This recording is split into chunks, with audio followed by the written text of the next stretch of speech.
দেখেন এই সবজি আমি কখনো খাই নাই, কখনো খাওয়া হয়নি এই সবজি। এই যে বলেন তো এগুলো কি সবজি? এই দেখেন কত বড় একটা সবজি। ভিউয়ার্স আপনারা কিন্তু কমেন্টে জানাবেন এগুলো কি সবজি।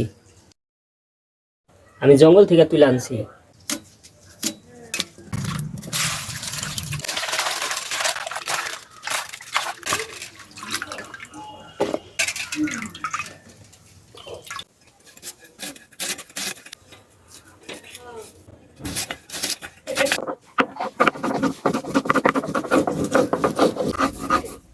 জিরা বাটা কমপ্লিট হয়েছে, এবার বাটবো পেঁয়াজ। এই দুইটা মশলা দিয়ে আজকে রান্না করব।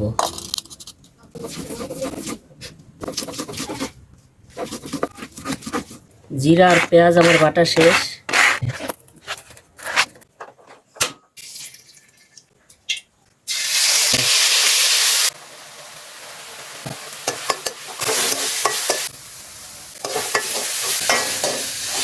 এখানে দুইটা ইলিশ মাছ আছে, এখন ইলিশ মাছটা দিয়ে দিব।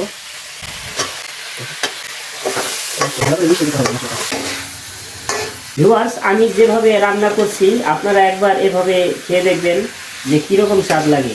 এবার দিব সেই জংলা সবজি। আপনারা নাম জানলে আমাকে কমেন্টে জানাবেন। এই দেখেন এখানে প্রায় অনেকগুলো সবজি আছে। মিশানো হয়ে গেলে সামান্য পানি দিয়ে দিবেন। এখন এই যে ঢেকে দিব।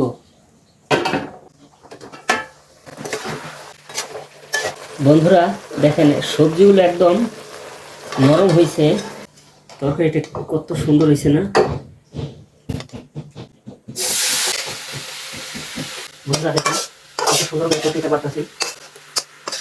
এই তো হয়ে গেল আমার মজাদার ইলিশ মাছের জংলি সবজির তরকারি। দেখেন ভিউয়ার্স এবার আপনাদের আমি খেয়ে দেখাবো যে কি অবস্থা। বিসমিল্লাহ।